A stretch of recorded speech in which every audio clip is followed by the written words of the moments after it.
¿Audio está bien? Así. Test, test, test, test. Marcador, marcador, azul, rojo, negro. Sí, está encendido. Test, test, test. Está on. Test, test, test. Ahora sí. Bueno.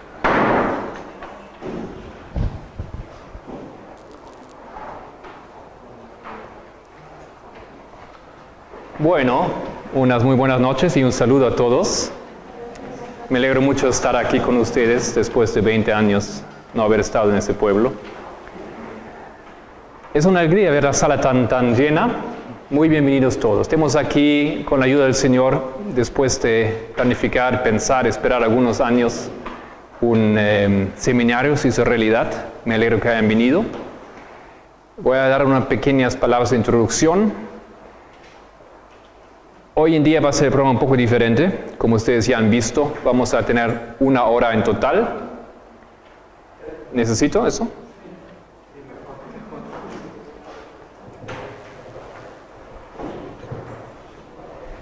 Hoy tenemos como 1 hora, más o menos, pero somos 2 oradores. Entonces nosotros dos vamos a hacer ambos una introducción de más o menos media hora. ¿Ok? Para entrar a la temática, para que ustedes escuchen de qué vamos a hablar y qué pretendemos estudiar con vosotros aquí durante esos días que tenemos. Esos temas son temas de profecía, creo que eso está claro para todos. Y nosotros formamos parte de un movimiento que está en el adventismo en todo el mundo y que existe también algunas décadas ya. Parte de la inquietud que tenemos es transmitir el porqué de lo que estamos haciendo y también la metodología que estamos usando para estudiar la palabra. De esto también va a concentrar más o menos alrededor de eso mi tema. Tiene que ver con metodología y cómo estudiar la palabra de Dios y por qué la estudiamos hoy así como estamos haciendo. Mi nombre es Marco Barrios, yo soy boliviano, pero también soy alemán. Vivo desde 7 años en Bolivia, ahí estoy casado y desde ahí me muevo y viajo en el mundo con ese mensaje. Como ya dije al comienzo, yo he estado aquí en los años 90, a mediados, finales, estudiando teología un poco y después nunca más pude volver, aunque me gustó mucho aquel tiempo. Y aunque todos me dicen que aquí todo es muy diferente, a primera vista todo parece igual. Me van a disculpar, pero lo veo así positivo. Más lindo, por supuesto, más prolijo, todo, pero las cosas están ahí donde estaban. Y bueno, claro, ha crecido, por supuesto, pero es también lindo ver así que las cosas están como uno se lo recuerda. Ok, queridos hermanos, les quiero invitar a abrir sus Biblias en el libro de Joel.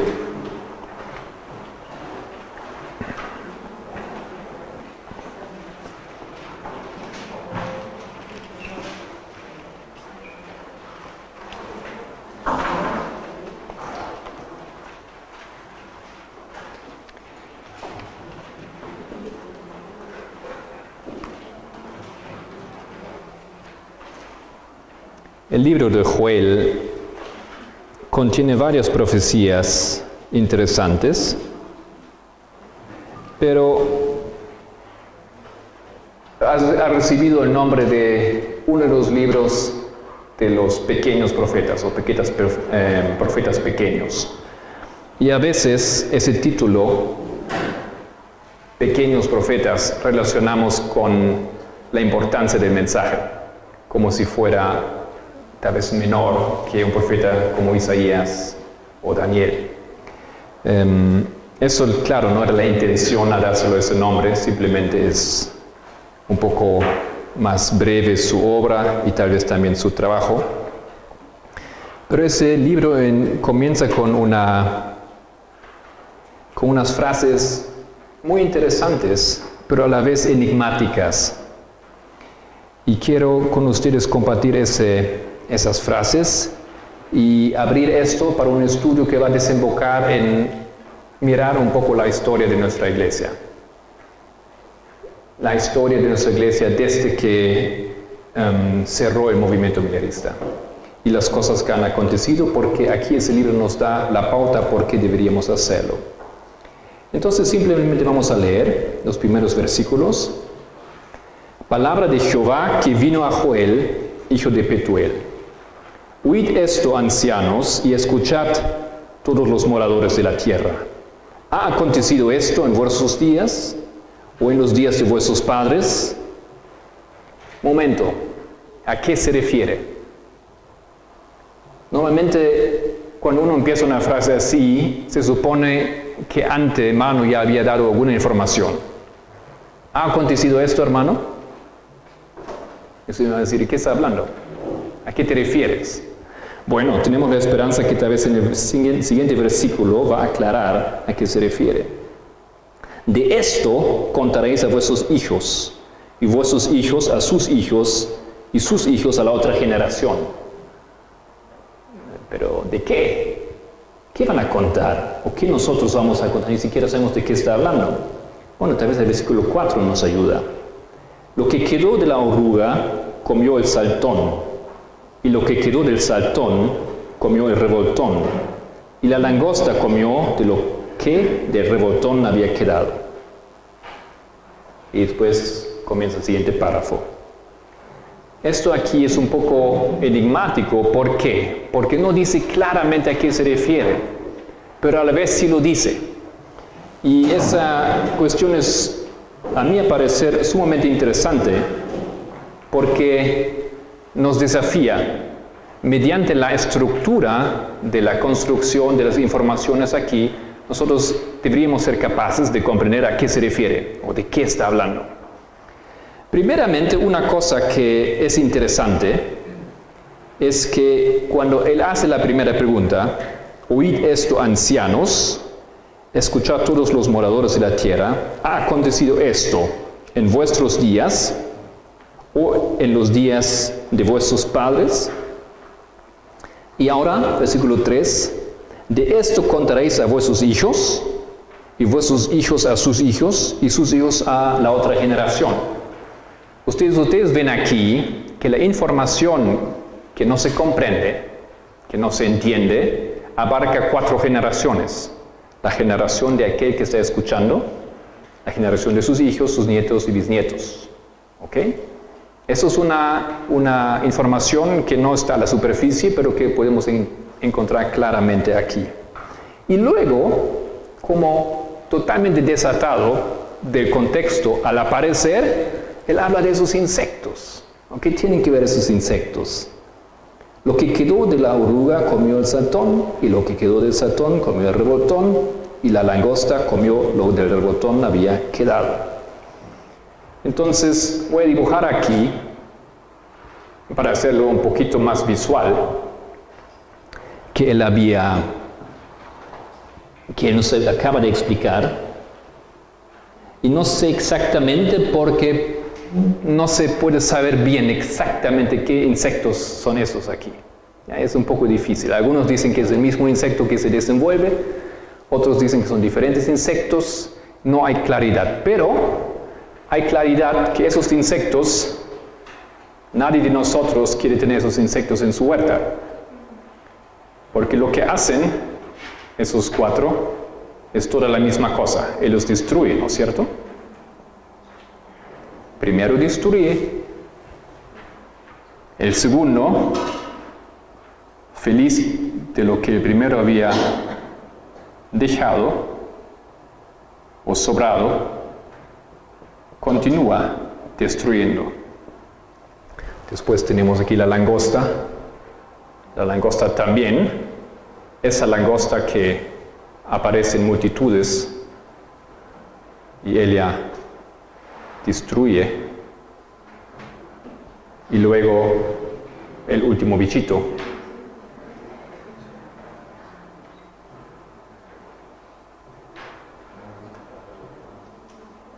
Un poco fantasía aquí como se ven. Puede parecer un poco gracioso aquí, pero eso es lo que nos dice, ¿no es cierto? Y la información que Joel nos da ahora, la poca información que nos da de qué está hablando, es una información que ahora tenemos que poner en contexto. versículo 4 no puede ser desatado el versículo 3. Él habla de la misma cosa. No parece hablar de la misma cosa, pero al atar los cabos aquí, entendemos. Versículo 3 nos dice que él está hablando de una generación, de la segunda, de la tercera generación y la cuarta generación. Y en el versículo 4, él da a entender en qué él se enfoca cuando él hablaba de esas generaciones. Porque en una generación pasan muchas cosas. Pero el tema que a Joel le interesa aquí está simbolizado por esos insectos. Joel se refiere aquí a una historia de destrucción. Y obviamente es la destrucción de su pueblo. Esos insectos comienzan una obra destructora y a través de 1, 2, 3, 4 generaciones acaban la obra destructora. Esto es una enseñanza bíblica.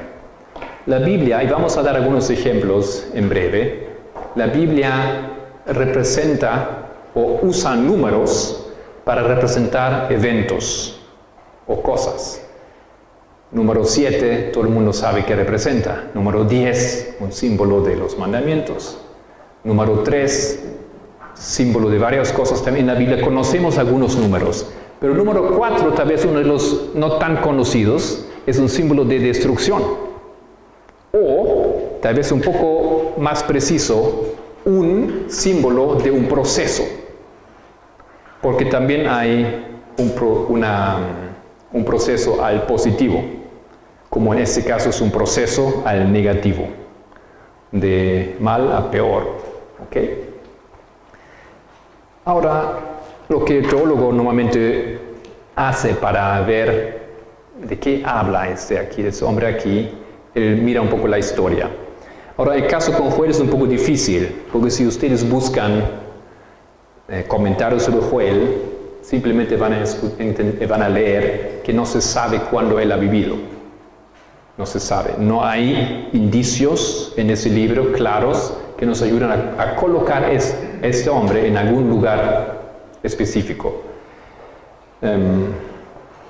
Pero tenemos el espíritu de profecía y quiero leer aquí un comentario que ella hace indirectamente sobre Joel. Ese comentario se encuentra, déjenme ver un momento, en el libro de Conflicto de los Siglos, página 309. 309, Conflicto de los Siglos.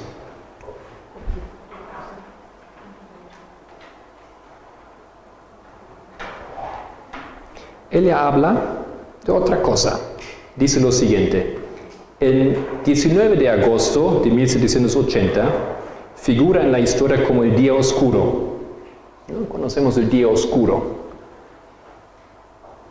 donde el sol durante el mediodía en un momento se hizo oscuro, sin explicación alguna. Desde el tiempo de Moisés no se ha registrado jamás periodo alguno de oscuridad tan densa y de igual extensión y duración. La descripción de este acontecimiento que han hecho los historiadores no es más que un eco de las palabras del Señor expresadas por el profeta Joel 2500 años antes de su cumplimiento. El sol se tornará en tinieblas y la luna en sangre antes de que venga el día grande y espantoso del Señor, de Jehová. Entonces aquí como una información de paso, Elena White nos dice que 1780 es el día oscuro, y luego ella conecta en una frase como una frase que explica un poco esto aquí. De esto había hablado Joel, y ella nos da la información tan valiosa 2500 años antes, ¿ya? 2500 años antes de su cumplimiento. Entonces, haciendo la matemática, ustedes llegan a la conclusión que esto entonces era en el año 721 antes de Cristo. ¿Ya? Esto es la ubicación del mensaje de Joel. ¿Eso nos ayuda o no nos ayuda? Nos ayuda mucho, porque ese año es un año trágico en la historia del pueblo de Israel. No quiero entrar aquí mucho en detalle, no se preocupe, no vamos a hacer aquí una lección de historia muy detallada, pero este año aquí es casi el fin de la existencia de Israel. 723, el último rey de la historia, Oseas, de Israel, no de Judá. El último rey de su historia. Aquí la deportación final y lo que nosotros conocemos, la extinción o el final de las 10 tribus. ¿Acaso alguien sabe dónde quedaron las 10 tribus del norte de Israel? Los artículos sobre esas tribus llevan el título Las 10 tribus desaparecidas. Hay teorías, pero no se sabe jamás dónde se han quedado esas 10 tribus. Las que volvieron del cautiverio después de eso era Judá, no estos aquí. Aquí la dispersión del pueblo de Dios para nunca más volver. Y la tierra del norte quedó habitada por los samaritanos. Bueno, antes de Oseas tenemos algunos reyes importantes. Tenemos aquí Joaquín, Joacim, ¿no? ¿Cierto? ¿Así? Joacim.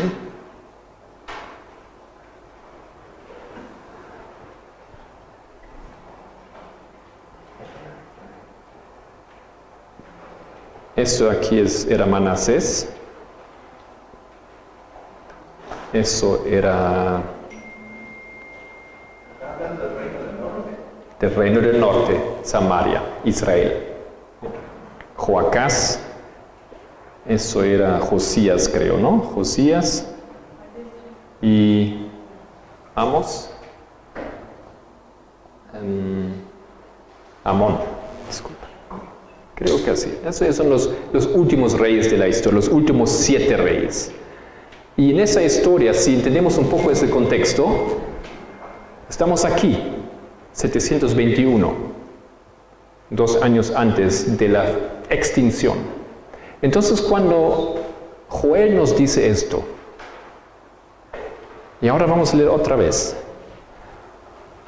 Cuando Joel nos dice eso, esta situación es la realidad del pueblo de Dios. Oíd esto, ancianos, y escuchad todos los moradores de la tierra. ¿Ha acontecido esto en vuestros días o en los días de vuestros padres? No, no ha acontecido. Todavía no ha acontecido esto. De esto contaréis a vuestros hijos, y vuestros hijos a sus hijos, y sus hijos a la otra generación. 4 generaciones. Lo que quedó de la oruga comió el saltón, y lo que quedó del saltón comió el revoltón. La langosta comió lo que del revoltón había quedado. Destrucción final va a haber. Muy pronto el pueblo de Dios va a ser destruido, deportado, desaparecer de la historia. Y ahí viene el versículo 5. Despertad, borrachos, y llorad, gemid todos los que bebéis vino a causa del mosto, porque os es quitado de vuestra boca. Porque pueblo fuerte e innumerable subió a mi tierra, sus dientes son dientes de león, y sus muelas, muelas de león. Esto es la realidad. Este pueblo aquí está por ser extinguido. ¿Por qué? Porque Babilonia, Nabucodonosor, ya había entrado, ¿no es cierto? Ya había empezado a deportar personas. Pero ellos confiados pensaban que así van a continuar y continuar. De hecho, Manasés es importante en esa lista aquí, porque Manasés es el primer rey que pierde, debajo de ese rey, Israel pierde su independencia. Y desde ese tiempo, no es Israel que elige los reyes, son los países que gobiernan a Israel que eligen los reyes. Es básicamente un títere desde ese tiempo en adelante. Pero el pueblo de Dios más o menos se acomodó a esas circunstancias y pensaron que hasta siempre van a existir. Pero ese tiempo llegó a un fin. bajo Oseas. Y Joel está dando un último llamado, un último llamamiento, un último clamor para despertar al pueblo que está por ir al cautiverio y desaparecer para nunca más volver. Ahora, ¿por qué nos interesa ese texto? ¿Por qué esto sería interesante para nosotros? ¿Acaso somos todos interesados en historia? Queridos hermanos, la importancia de ese texto y de esa información aquí se basa en una suposición o en una creencia. Y esa creencia es la siguiente: Israel antiguo es un símbolo de Israel moderno. Lo que aconteció en aquella historia acontecerá o acontece en nuestra historia. Y nosotros tenemos autoridad de pensar así, no solamente a nivel moral, que las cosas se repiten y hacemos los mismos errores, sino en detalle, también en relación a asuntos o eventos históricos, a desenvolvimiento de circunstancias, a el enemigo que está aquí y lo que pasa dentro del pueblo, a muchos detalles, porque el Espíritu de Profecía nos dice una cosa: todos los profetas hablaron menos por su propio tiempo que para nuestro, de manera que sus profecías son válidas para nosotros. Ahora, y ella lo prueba, y le da algunos textos del Nuevo Testamento para probarlo. Si tenemos ese concepto en mente y esa información presente, entonces Joel, para ti y para mí, debería convertirse en un texto que no fue escrito tanto para esa generación. Sí, como podemos ver aquí, Joel era un mensaje para esa generación, pero más aún, Joel es un texto escrito para ustedes y para mí. Y yo en esos días, y mi hermano Pamela conmigo, queremos demostrar que esas historias aquí de la antigüedad, esas historias no son moralejas, esas historias son profecías que hoy en día están aconteciendo. Lo que yo estoy diciendo es que nosotros estamos en esta generación aquí. Nosotros estamos en esa generación. Para darte una idea, ¿quién era ese enemigo feroz que estaba ahí esperando para devorar al pueblo de Dios?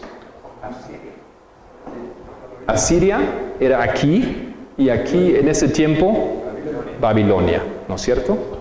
Nabucodonosor. Babilonia. El adventismo conoce Babilonia, sabe que es Babilonia. Babilonia es un símbolo. Esta historia es la primera aplicación. Pero esa historia trabaja con símbolos. El enemigo del pueblo de Dios es Babilonia aquí. O como mi hermano dijo, Asiria. Pero Asiria y Babilonia son lo mismo. Son los reyes que se ubicaron al norte de Israel. La Biblia los conoce en Daniel 11 como los reyes del norte. La amenaza del norte. El gran, potente enemigo del norte. El rey del norte, queridos hermanos, es un símbolo que en la conciencia del adventismo siempre ha existido. La amenaza para el pueblo de Dios en nuestro tiempo es igual como en aquel tiempo el rey del norte. Y el rey del norte para nosotros es Babilonia también. Tal vez no estamos muy conscientes de esa lógica. La lógica que la Biblia desarrolla varias veces es que el pueblo de Dios va a ser destruido por el rey del norte, por Babilonia. Esto es la amenaza que tiene. Y el adventista en realidad sabe eso, porque el fin nosotros asociamos siempre con la ley dominical. Y la ley dominical es algo que es inducido, algo que es empujado por el papado. ¿Quién es Babilonia espiritual? ¿Quién es el rey del norte? Entonces aquí tenemos la misma historia. Pero ahora el desafío que tenemos, si queremos construir sobre ese concepto de que cada profeta habló menos de su propio tiempo que para el nuestro, de manera que sus profecías son válidas para nosotros, entonces nosotros tenemos un desafío de entender a qué se refiere específicamente Joel cuando habla de sus 4 generaciones. Nosotros podemos hacer esto aquí y encontrar 4 generaciones o 4 fases. Y yo quiero más bien decir, esas 4 generaciones son 4 fases o 4 etapas en la historia del pueblo de Dios. ¿Por qué? Porque profecía, si lo colocamos en este tiempo, nunca puede quedar en lo literal. Siempre es simbólico. Y tú no puedes decir, una generación allá es una generación hoy. Una generación allá eran 100 años o eran 40 años, dependía del tiempo. Hoy en día una generación se cuenta científicamente como 27, 23 años. No podemos hacer eso, sacando cálculos, añadiendo años y después llegar a la ley dominical o lo que sea. ¿Ya? Entonces necesitamos encontrar qué representa una generación y por qué. En el mismo libro de Joel, él nos da la información de que él está hablando de generaciones.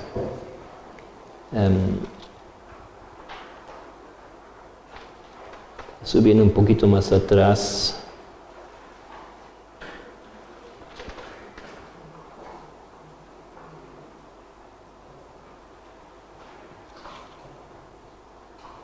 No está presente en mi mente, pero está en el capítulo 2, si yo recuerdo bien. 2:20. Vamos allá.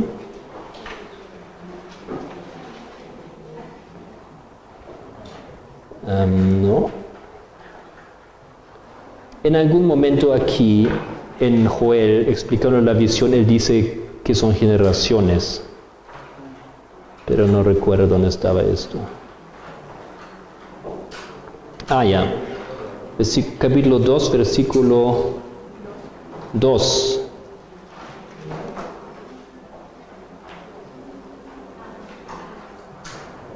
2:2. Día de tinieblas y de oscuridad, día de nube y de sombra, como sobre los montes se extiende el alba. Así vendrá un pueblo grande y fuerte, semejante a él no lo hubo jamás, ni después de él lo habrá en años de muchas generaciones. Creo que otro texto aquí también, pero no lo ubico. Pero ese mismo concepto que ya vimos, ¿no es cierto?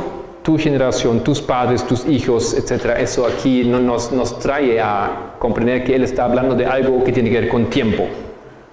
Es un desenvolvimiento. Y ese desenvolvimiento toca al pueblo de Dios en una situación donde el pueblo ni siquiera sabe que la destrucción viene. Eso es el versículo 5. Y en los 5 minutos que nos quedan, vamos a tratar de hacer un punto acerca de ello. Joel 1:5. Despertad borrachos y llorad, gemid todos los que bebéis vino a causa del mosto, porque os es quitado de vuestra boca. ¿Por qué dice esto? Porque pueblo fuerte e innumerable subió a mi tierra. Entonces nosotros estamos aquí en esa generación.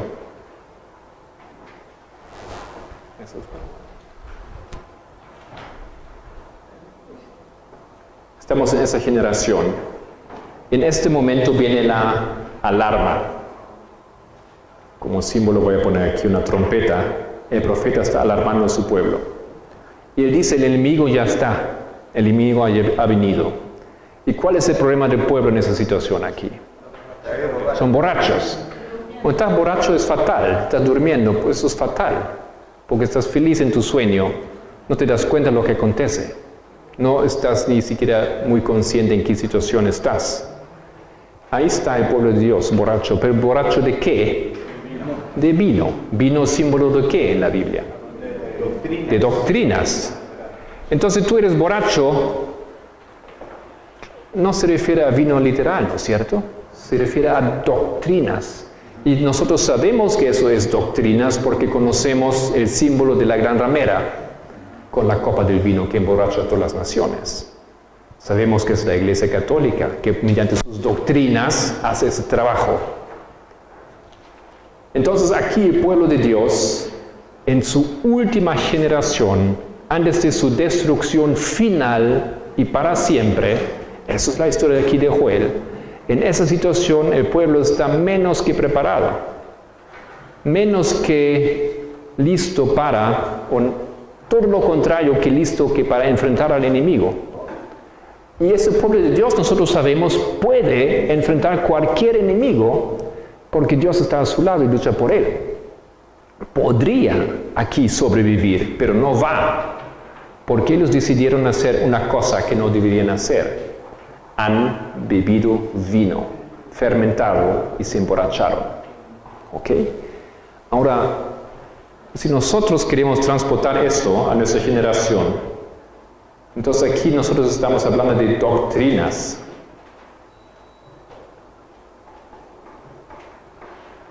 ¿Cómo entender la palabra? Esto es el problema. Esto es el problema de esa generación. Y yo digo, eso es el mismo problema de la última generación del adventismo. Y yo creo que somos nosotros esa generación. Y quisiera demostrar esto. Esto es el problema. El problema de doctrina, a fin de cuentas, es un problema de cómo entendemos la palabra. ¿Y cómo entendemos la palabra? Unos dicen así, otros dicen así. ¿Y quién tiene razón? Y muchas veces nosotros nos colocamos en una posición, decimos, bueno, yo no sé y no creo que importa. Lo que me importa es el amor de Dios, su sangre y creer en Él. Cristo me salvará. Pero Joel dice otra cosa aquí. Él dice, estás durmiendo, estás borracho, estás en una situación de morir y ser extinguido para siempre, a base de que tú no sabes cuál es la verdad. Tú no sabes qué es la doctrina correcta porque has vivido otras doctrinas. Te gustó el vino.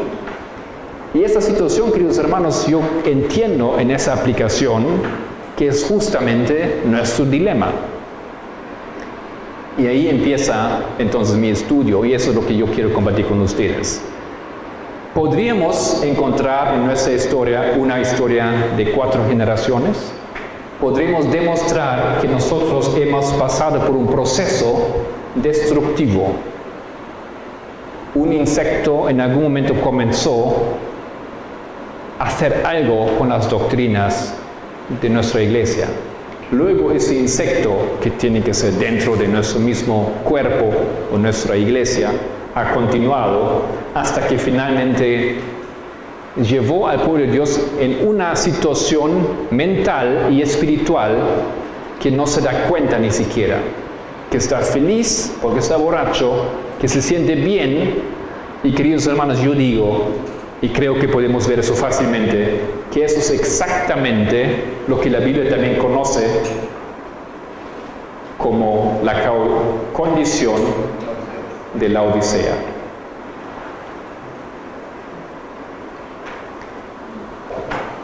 Bueno, ya se nos acabó la media hora. Creo que en poco tiempo hemos podido ver, aunque sea algo aquí. Hay alguna lógica, hay algunas cosas aquí que contiene ese libro, que contiene esa profecía que Joel nos da. Entonces les quiero invitar para que mañana continuemos y vamos a entrar un poco en esa historia para investigar esa pregunta o esa lógica, si podemos demostrar y ver que eso ha acontecido dentro de nosotros. Y si esto es cierto, la única cosa que nos ayuda aquí es lo que dice el versículo 5. Despertad borrachos. El borracho por sí mismo no va a despertar así nomás. Y si despierta, tampoco va a dejar de ser borracho. Y llorad, gemid, todos los que bebéis vino, a causa del mosto. ¿Qué es mosto? ¿Vino? No sé el concepto aquí en Argentina, no recuerdo cómo lo vemos aquí, pero mosto en la lógica de la Biblia es jugo de uva, recién prensado, jugo fresco, o sea, sin ninguna fermentación. Eso es el mismo vino que Cristo quería dar a los odres y no podía dar a los odres viejos porque se iban a reventar. Eso es el mosto. El mosto es símbolo de un mensaje nuevo que el pueblo de Dios debería beber para que reemplace este vino que han estado bebiendo, pero a su vez ese mensaje es un mensaje difícil. ¿Por qué? Porque los viejos odres se romperían. Ese mensaje no es un mensaje de amor y de paz, o mejor dicho, de paz y seguridad. De amor sí es, pero a veces tenemos otro concepto de amor. No es un mensaje de paz y seguridad. Es un mensaje que quebraría los viejos odres. Y esto es lo que acontece aquí. Tenemos ahora, tal vez podemos ver esto, un problema bastante grande. Unos versículos de uno de esos profetas ahí, al comienzo tal vez con poco sentido para nosotros. De repente, si usamos algunas pautas de interpretación profética, yo he usado algunas reglas para llegar a esa conclusión. No son ideas mías así nomás, asociaciones así nomás, son algunas reglas. A base de esas reglas tenemos aquí ahora un dilema de repente. Y ese dilema ya no está en el año 720 a.C., el dilema está en 2018 entre nosotros. Entonces, queridos hermanos, gracias por su atención y Dios mediante nos reuniremos mañana nuevamente y podemos dar continuación. ¿Vamos a hacer una oración? Oremos.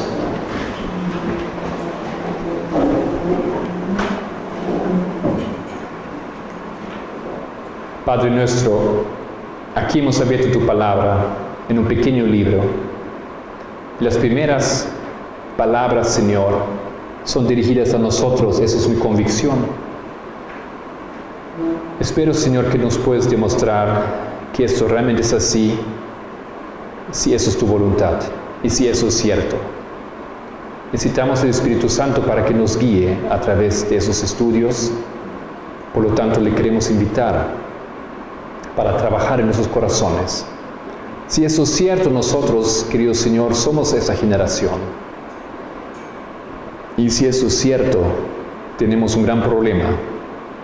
El problema está en la inhabilidad de entender el problema. Porque si uno está borracho, Señor, difícilmente comprende lo que acontece.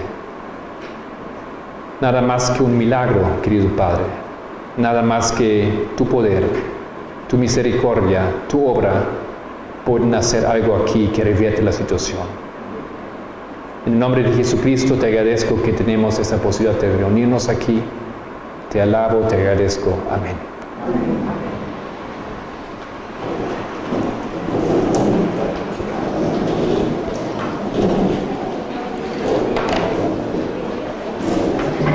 Pones a entender. En 2 minutos seguimos con familia, solo para que pueda